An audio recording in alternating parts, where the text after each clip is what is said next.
Nous allons fêter cette année le 62e anniversaire de l'indépendance de notre pays. Mais savez-vous dans quel contexte s'est déroulé le premier 22 septembre? Celui de l'éclatement de la Fédération du Mali et d'une nuit d'août bouleversante où Maliens et Sénégalais ont fait en venir au monde. Dans cette série de vidéos, nous allons en parler, avec le sujet qui en est au centre, la Fédération du Mali.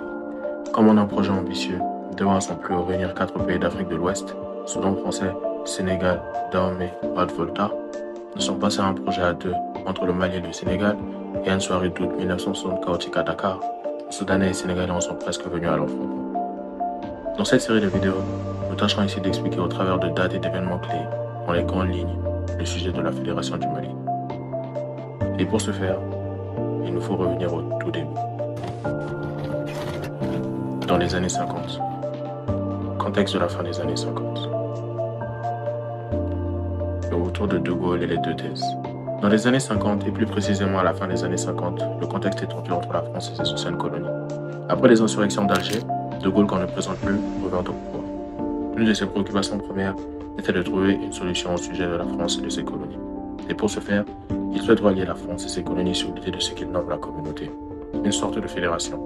Il fait ainsi rédiger une nouvelle constitution. Une constitution qui, pour être mise en place, devait ensuite être votée par référendum dans l'ensemble des colonies. Des colonies dans lesquelles, depuis la mise en place de la loi cadre de fer qui démantèle l'AOF et l'AEF, la situation est compliquée. Deux choix s'offrent aux électeurs. Votez oui en faveur de la nouvelle constitution ou votez non pour, entre autres, directement accéder à l'indépendance au travers de certaines facilités constitutionnelles. Après campagne de De Gaulle et des leaders régionaux, l'ensemble des colonies votent le oui à la nouvelle constitution, sauf la Guinée de Sékou Touré, qui se retire ainsi et accède à l'indépendance. Après le oui, au sein des classes politiques et dirigeantes ouest-africaines, un nouveau débat fait surface. Celui de la marche à suivre maintenant que les choses commencent à changer. Les deux thèses en émergeront. Les deux thèses. La première est celle de la création d'une fédération primaire. Le leader de cette thèse était Léopold Sédar Senghor du Sénégal. Elle reposait sur l'idée que seule l'intégration politique pouvait permettre de maintenir la cohésion territoriale instaurée en Afrique occidentale par la colonisation, ainsi que de garantir la réussite des peuples africains face à ce qu'il qualifiait de la réalité du siècle, l'interdépendance des nations. Dans son discours pour le référendum au Sénégal, il disait « La grande réalité du XXe siècle est l'interdépendance des nations, qui, triomphant des haines et des méfiances, s'affirme en s'affirmant chaque jour davantage. Nous avons aujourd'hui la chance unique d'appartenir à une union dont le peuple a compris que l'interdépendance était la vérité du siècle. » Il avait ainsi le rêve de créer une fédération primaire avec tous les pays de l'ex-AOF, avec le Sénégal au centre. La deuxième thèse était celle de la balkanisation de l'Afrique ou territorialisation, dont le principal leader était Houphouët-Boigny de la Côte d'Ivoire. C'était l'idée que chaque territoire puisse s'occuper indépendamment de ses affaires et soit lié directement à la France. Un des arguments en faveur de cette thèse était le fait que dans le cadre d'une fédération primaire, les territoires les plus riches porteraient les moins riches et ce à leur propre dépens. Au cours de l'année 1958, les prises de position pour l'une ou l'autre des deux thèses se multiplieront. Année 1958. De colonie à colonie, les positions des leaders sont diverses sur les deux thèses. Par exemple, au Dahomey, actuel Bénin, il est dit que les dirigeants dahoméens étaient très divisés sur la question. Le président Apiti était partisan d'une personnalité dahoméenne dite très marquée, tandis que d'autres étaient partisans d'un exécutif fédéral fort. Quant à la Haute-Volta, actuel Burkina Faso, il était dit que le pays semblait partisan de la formule État membre regroupé en fédération. Mais une opinion voltaïque précise était dite difficile à déduire, de ce fait la position du pays ne fut jamais clairement déclarée et changea plusieurs fois. Quant au Soudan, actuel Mali, le Soudan était en majorité favorable à la position de son président, Modibo Keïta, qui prenait la constitution d'une entité fédérale forte. La décision d'accepter la communauté française fut motivée par la volonté de maintenir l'unité de l'ex-AOF. Et dans un discours de l'époque, il expliquait son choix.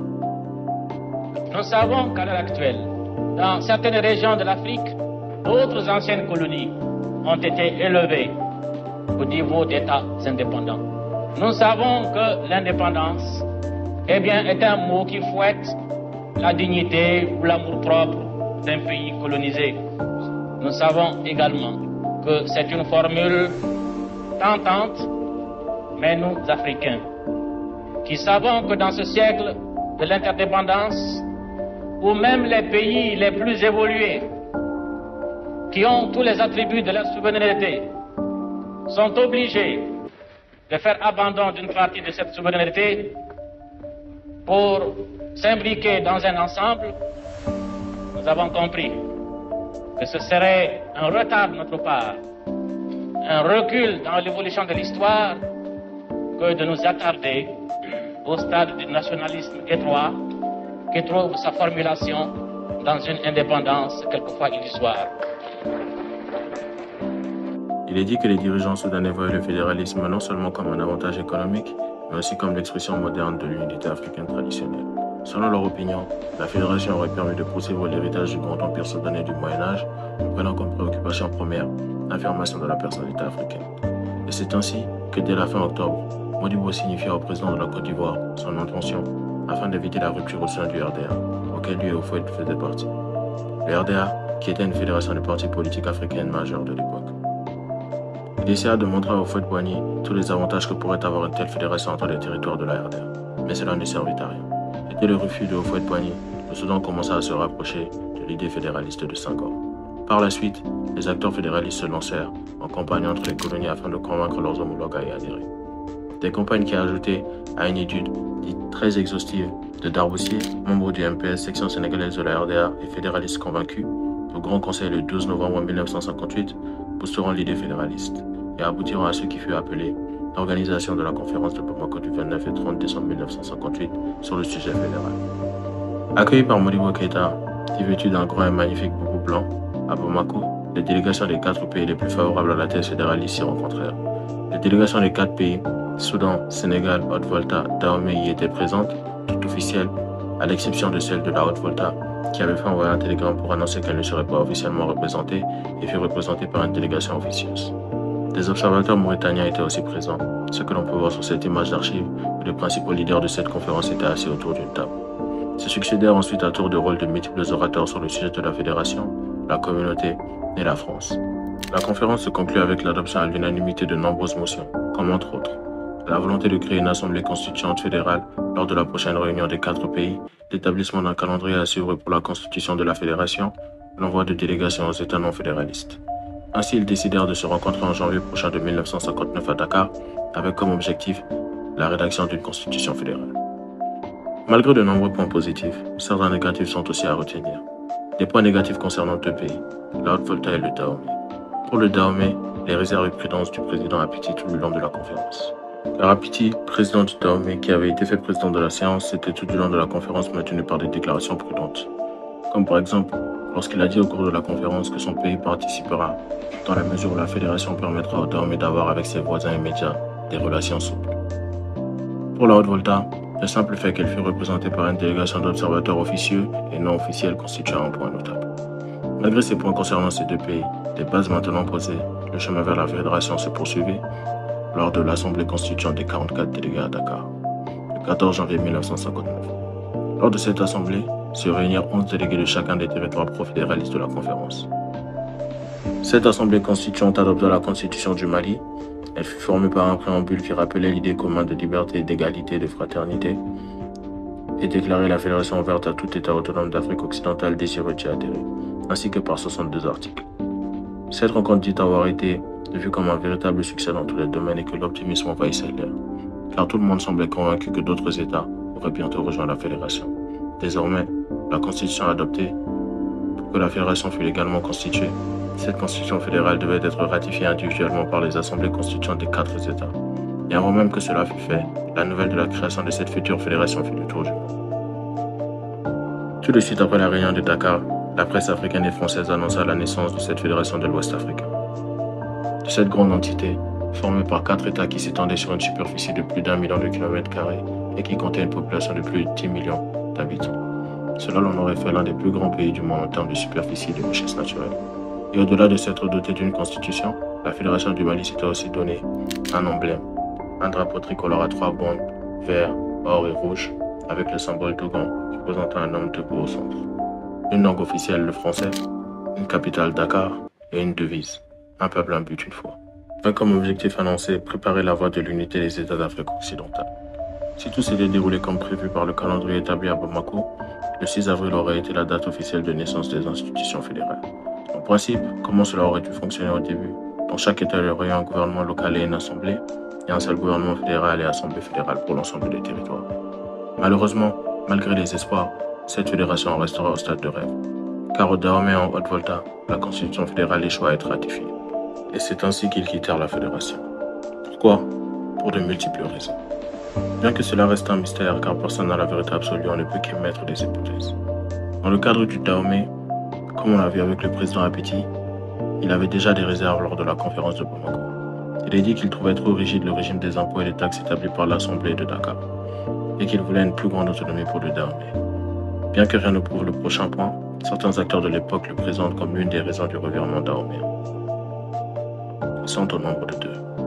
Le premier est le basculement qui eut lieu à l'Assemblée dahoméenne en janvier en faveur de Apiti et qui aboutit à la reconstitution du parti politique du PRD. Une tactique qui permet à Apiti de retrouver dans son assemblée une majorité pour s'opposer à la fédération. Le second élément est la réunion du conseil exécutif à Paris, où Apiti put discuter d'un projet français de 1958 qui envisageait à l'intérieur d'un plan général appelé Opération Hirondelle des dossiers relatifs à la construction du port de Cotonou, une escale plus qu'essentielle pour le Dahomey. Dans le cadre de la Haute-Volta, bien qu'ici aussi on ne peut émettre que des hypothèses, beaucoup d'observateurs, pour parler du revirement du pays, évoquent notamment quelques éléments, comme la dépendance économique du pays à la Côte d'Ivoire et à la France. Selon Foltz, Dakar offrait une opportunité à long terme, mais un long terme encore mal précisé, tandis qu'Abidjan et Paris garantissaient une continuité d'existence, sûrement préférable pour les dirigeants voltaïques. Le fait est que désormais, le Mali et le Sénégal décidèrent quant à eux de poursuivre la voie fédérale en ratifiant la Constitution, conduisant au long chemin de la fédération à 2. Une fédération qui, géographiquement réduite au Sénégal et au Soudan, était caractérisée par une continuité territoriale qui s'étendait sur plus d'1 million de kilomètres carrés. De l'Atlantique au Niger, la fédération représentait un long corridor évasé vers le désert. La population de la fédération comptait presque 6 millions d'individus, aux affinités historiques, ethniques et religieuses dites plus que suffisantes pour faire de l'ensemble malien, je cite, un groupe suffisamment homogène et cohérent. Lorsqu'il s'agit de parler de la fédération du Mali, à 2, en plus de multiples acteurs majeurs et essentiels, 3 acteurs sont importants d'être mentionnés. Modibo Keïta, Léopold Sédar Senghor et Mamadou Dia.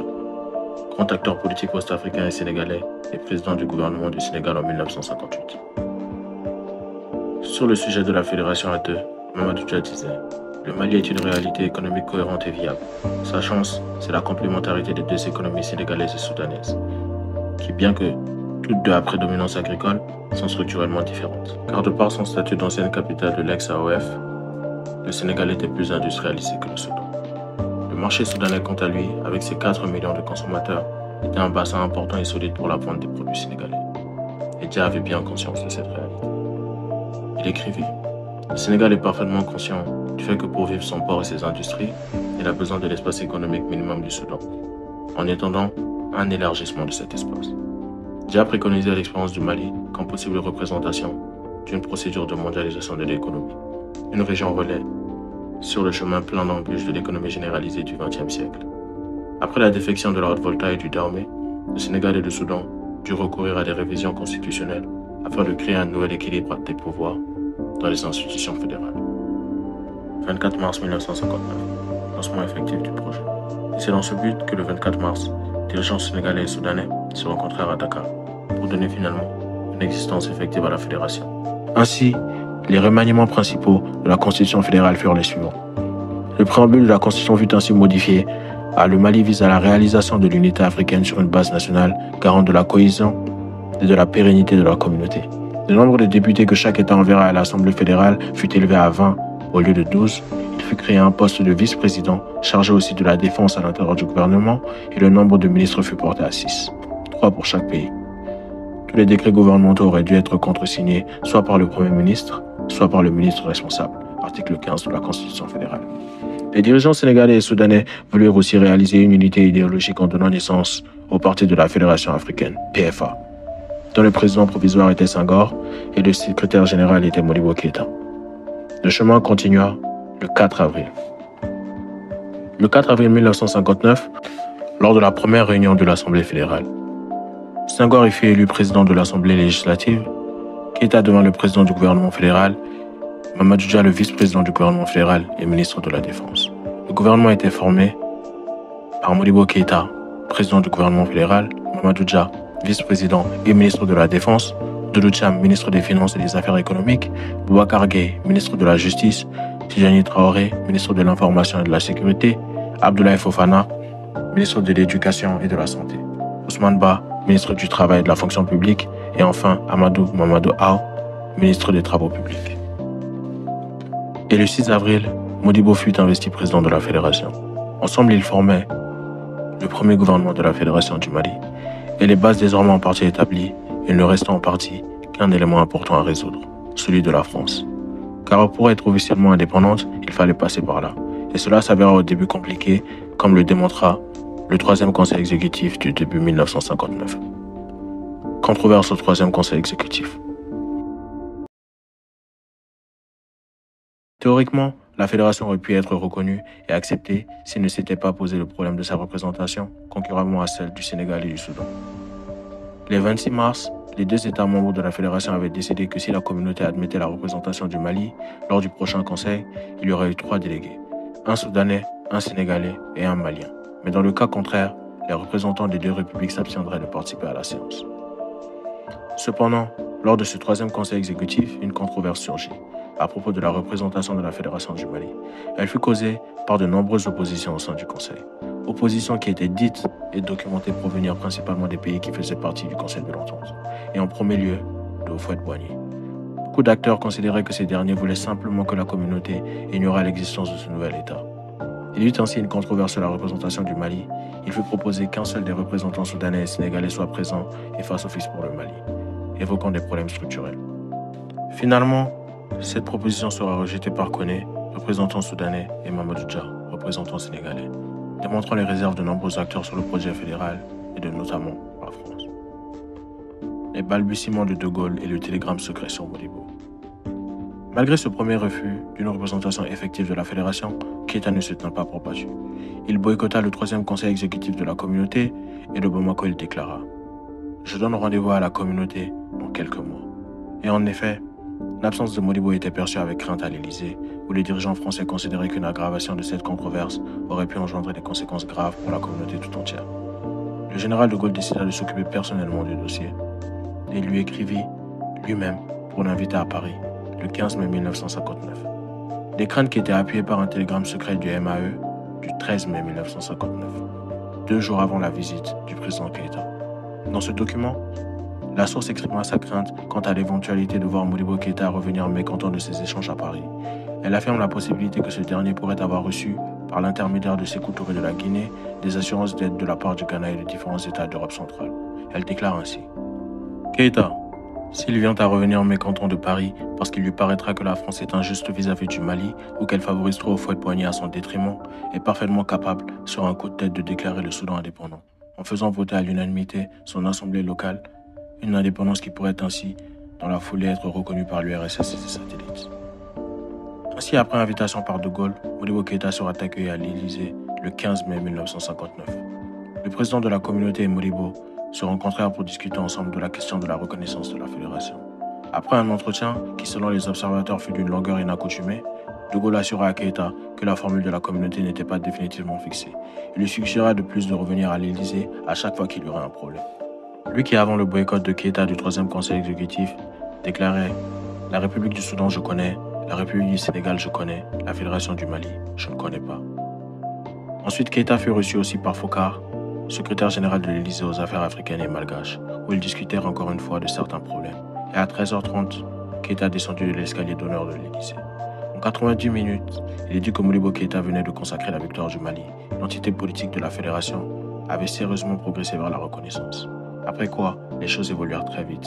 Et le 29 septembre, le Sénégal et le Soudan déposèrent une requête formelle pour le transfert des pouvoirs souverains de la communauté à la Fédération du Mali. Suivi de quoi aura lieu le 6e conseil exécutif de la communauté à Saint-Louis en décembre 1959, où le dossier malien devait être analysé. Ça, nous le verrons la prochaine fois. Malgré l'avancée rapide des événements et l'entente qui semble planer lorsque l'on écoute mon énoncé, il est important de parler du fait que Soudanais et Sénégalais au cours de cette période feront face à l'élément qui constitue à tout du long du projet fédéraliste à 2 principal obstacle. Les contradictions politiques et idéologiques entre Soudanais et Sénégalais. Elles étaient multiples. Au-delà d'autres, 2 d'entre elles étaient la coordination économique et administrative où les 2 parties avaient des visions différentes du sujet, et l'africanisation des cadres, processus de remplacement des fonctionnaires européens dans l'administration par des locaux fortement prônés par Modibo Keïta, mais qui chez les dirigeants sénégalais ne faisaient pas consensus. Nous en reparlerons la prochaine fois, lors de la seconde vidéo de cette série qui sera mise en ligne le 22 septembre.